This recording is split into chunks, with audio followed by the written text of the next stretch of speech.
इस motivational Hindi short story में एक राजा के बारे में जो एक उत्सव करना चाहता है और अपने मित्रों को भी बुलाना चाहता था। बहुत बढ़िया सीख मिलेगी। एक राजा बूढ़ा हो चला था। उम्र के इस पड़ाव में उत्सव मनाना चाहता था, अपने मित्र देश के राजाओं को बुलाना चाहता था और बड़ा कार्यक्रम करना चाहता था। उस कार्यक्रम की शोभा बढ़ाने के लिए उसने अपने राज्य की जो सबसे फेमस डांसर थी उसमें बुलाया और उस कार्यक्रम उसने अपने गुरुदेव को बुलाया जो उसके गुरुजी थे।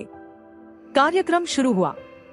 उस राजा ने अपने गुरुदेव को कुछ सोने के सिक्के दी कि आप भी इस डांसर को गिफ्ट कर दीजिएगा। शानदार सा प्रोग्राम चलने लगा राजा के दरबार में। राजा की जो बेटी थी राजकुमारी, वो भी वहीं बैठी हुई थी। जो राजा का बेटा था युवराज, जिसे घोषित कर दिया गया था, वो भी वही था। कार्यक्रम चल रहा था, हर कोई परफॉर्मेंस पर ताली बजा रहा था। कार्यक्रम चलते चलते रात की 3:30 बज गई। उस डांसर ने देखा कि उसका जो तबला वाला था वह थोड़ा ऊँघने लगा और उसको नींद आने लगी थी। लड़की ने तभी एक दोहा पढ़ा। लड़की ने कहा, बहू बीती थोड़ी रही, पल पल गई बिताए। एक पलक के कारण क्यों कलंक लग जाए। यानी कि एक बार अगर पलक झपकी और आंख लग गई तो फिर कलंक लग जाएगा।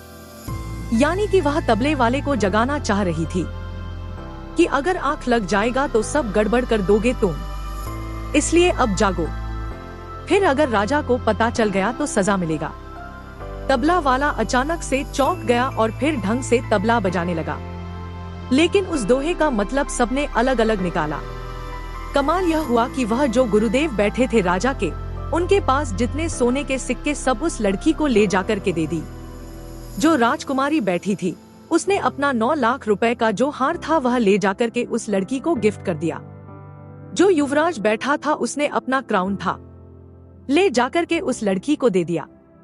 राजा वहाँ सिंहासन पर देख रहा था और वो चौंक गया कि डांसर क्या कर रही है। एक दोहा बोल करके सबको पागल बना रही है, लूट रही है। राजा ने परफॉर्मेंस रुकवा दिया और कहने लगा कि क्या कर रही हो, तुमने एक दोहा बोला और इन सबको लूट लिया, यह गलत है। राजा शायद अगला शब्द बोलता कि इसको बंदी बना लो, तभी राजा के गुरुजी बोले, बस बस शांत हो जाओ राजन, इस डांसर ने बहुत सही बोला।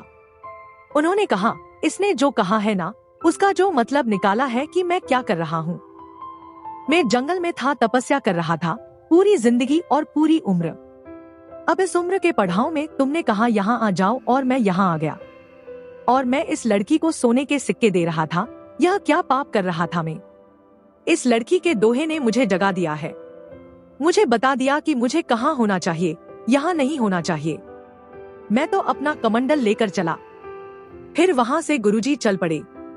राजा की जो बिटिया थी वो कहने लगी, पिताजी मैंने भी इस दोहे का मतलब अपने हिसाब से निकला है। आज आपको बताती हूँ, मेरी उम्र हो चली है लेकिन आप मेरा शादी नहीं करवा रहे। मैं आज की रात आपके महावत के साथ भागने वाली थी, लेकिन इस लड़की के दोहे ने मुझे समझाया कि बहू बीती थोड़ी रही, थोड़ा समय और बचा है, फिर हो जाएगी शादी। उस एक गलती की वजह से आप पर क्यों कलंक लगाऊं, इसलिए मैं रुक गई। मुझे अच्छी अकल आ गई और मैंने वह 9 लाख रुपए हार इनको गिफ्ट कर दिया। जो युवराज था वो कहने लगा कि पिताजी ऐसा ही कुछ मेरे साथ हुआ है। मेरी उम्र होती जा रही है और मैं बड़ा होता जा रहा हूँ। कब से इंतजार कर रहा हूँ कि आप मुझे सिंहासन पर बैठाएंगे और आप बिठा ही नहीं रहे। आज की रात में सैनिकों के साथ मिलकर आपको मारने वाला था, अगला महाराज बनने वाला था, लेकिन लड़की के दोहे ने मुझे बताया कि कितना समय और बचा है, तुझे भी सिंहासन मिलेगा। सब्र रख। उस एक वजह से अपने पिता का कत्ल क्यों करना, पिता का खून क्यों करता है, यह कलंक क्यों अपने माथे लेता है। उस लड़की के दोहे ने मुझे समझा दिया। राजा की आंखें खुल गई। लड़की भी सोचने लगी कि उसके दोहे का मतलब सबने अपने हिसाब से निकाल लिया, अब वह क्या कर रही है। उसे खुद भी ये काम बंद करके कुछ और करना चाहिए। राजा को समझ में आ गया कि बहू बीती थोड़ी रही, एक गलती की वजह से कलंक क्यों लग रहा हूँ। राजा ने भी अपनी गलतियों को सुधारना शुरू किया। अपनी बेटी का शादी करवा दिया उसकी पसंद के राजकुमार से। बेटे को सिंहासन सौंप दिया और खुद जंगल में चला गया संन्यास लेकर के। छोटी सी कहानी है और ये दोहा समझता है, बहु बीती थोड़ी रही, पल पल गई बिताए। एक पलक के कारण क्यों कलंक लग जाए।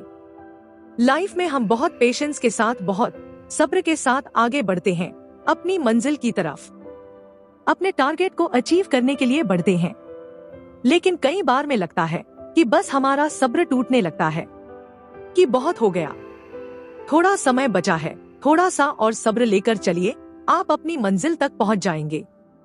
आपको ये मोटिवेशनल हिंदी शॉर्ट स्टोरी कैसी लगी और इससे और क्या क्या सीख मिली, कमेंट में जरूर बताइए।